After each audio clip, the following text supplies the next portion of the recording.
GHRT Rewinds are brought to you by Laughlin and Wolfington Realty. Mike and Nate and Harrison teaming up to help you sell your home faster and for top dollar. This is the George Hale Ric Tyler Show. George, you may have seen the email as well that came to us.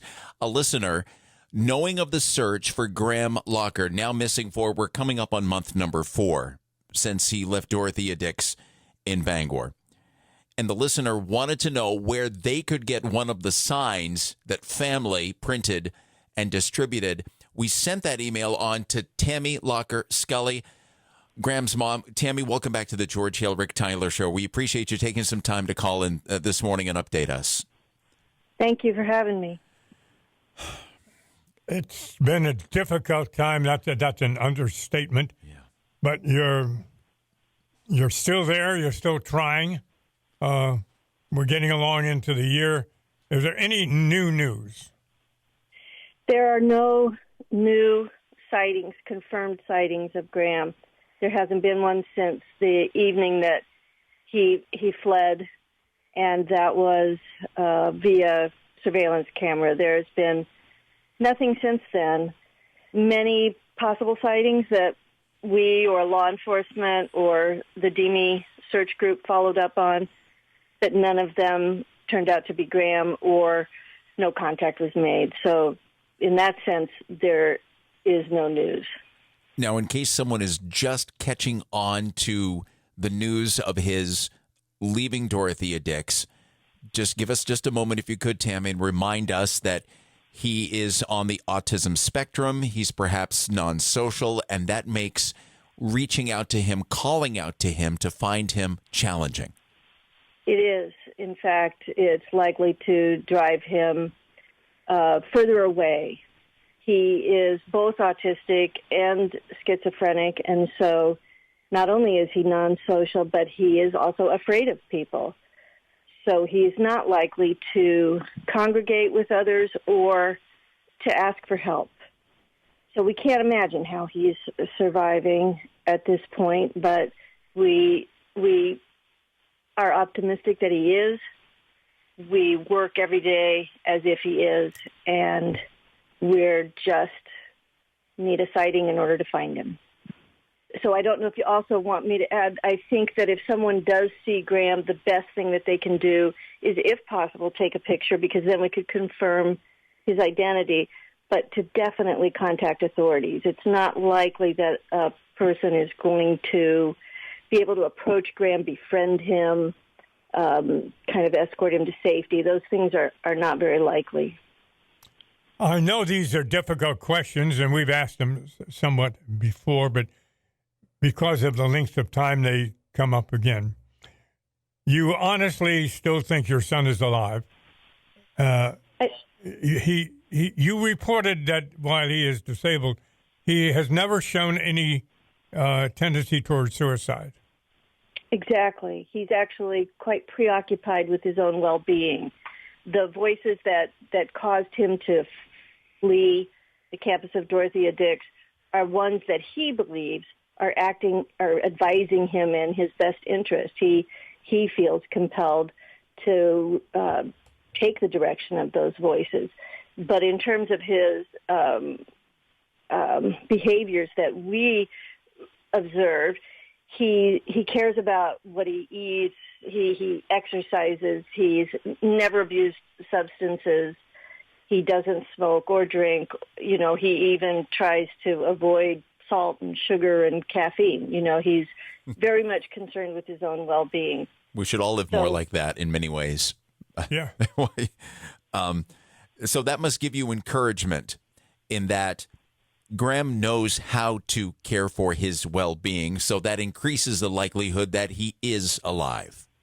Yes, if all of his energy is going to maintaining his well-being, he is also, which is common of people on the autism spectrum, extremely intelligent. So he would perhaps bring all of that to bear to fight for his own survival, and we're counting on that.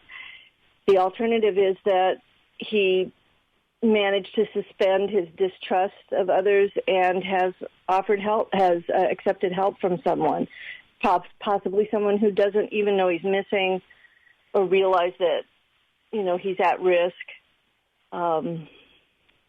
That's why we're trying to raise awareness again so that we have as many eyes as possible on the lookout for him. I know that most of us don't know a lot about being on the autism spectrum. The question that has come up a couple of times, and I'm sure you get these questions, but we still ask them, why would he be able to, if he could find a phone or something, call you? Would that even be a possibility? Absolutely. He knows both my phone number and his stepfather's phone number by heart, and he would, he has called us in the past when he was living in a group home. He would make phone calls to us, so he definitely could do that. He may think that he's in trouble or something, and may believe or may believe that he needs to stay hidden. That could be something that his voices are telling him. It's really impossible for us to know for certain what's going on in his mind because he's never been off his medications this long. His behaviors may be different. His thought processes may be different than what we've observed in him in the past. We're talking with Tammy Lacher Scully. She is the mom of Graham Lacher, for whom so many have been searching, looking for since early June of this year. You've been working, or Bangor Police, very, very familiar with your case. I'm getting Penobscot County Sheriffs as well, state police. Many people have seen the signs, and a listener wants to know, and we've gone down this road before. There's been a thorough check of homeless encampments in the area.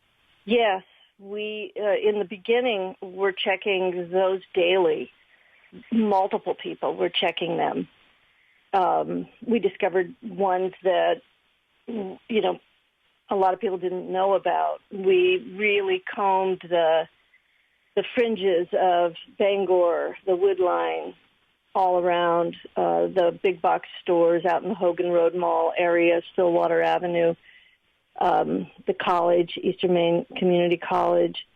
We've certainly gone into what's called Tent City multiple times. We've looked along the encampments along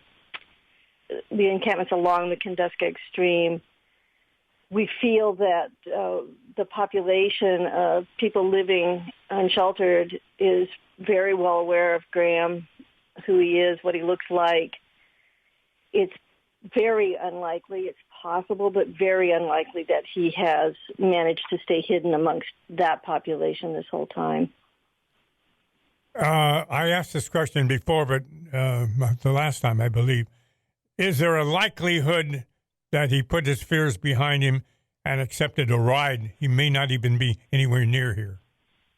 That we have to consider that possibility, which is part of what's making this so difficult. Without a single confirmed sighting since June, anything is possible. So we've visited every homeless shelter in the state of Maine. My husband and I left flyers and documents. We've tried to publicize his disappearance all across the country via social media. We have had to consider that he may have encountered a person who he didn't feel threatened by, or perhaps in a moment of desperation, very hungry, very cold, something like that, accepted help from someone. It's also possible that he might initially suspend his mistrust and accept help, and then begin to mistrust the person who helped him and flee again. We really have to think about everything because we know almost nothing about his whereabouts at this point. Tammy, going back to the email that we received, that we sent along to you, the person that wanted to get their hands on one of those signs so they could be of a help, and the follow-up email in which the person stated that they were an avid bow hunter and they vowed to you that when they are out, they will keep a sharp eye out. Does Graham does Graham understand hunting season is coming? Is that a concern? Does he know to be very cautious if he is out there and choosing to remain out there?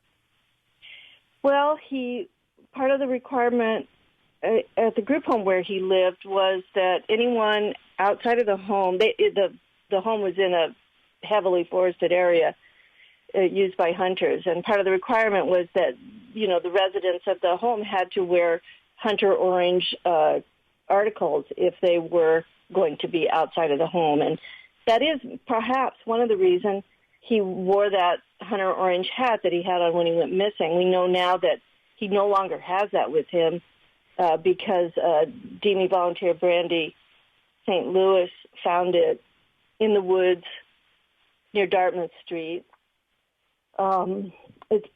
So he's aware of the need to be careful in the woods during hunting season, but like I said, for nearly 4 months off his medications, it's hard to say how coherently he's thinking at this point.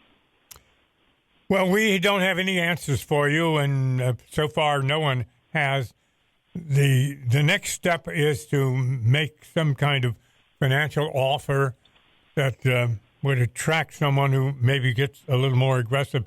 I know that there's some reward being offered.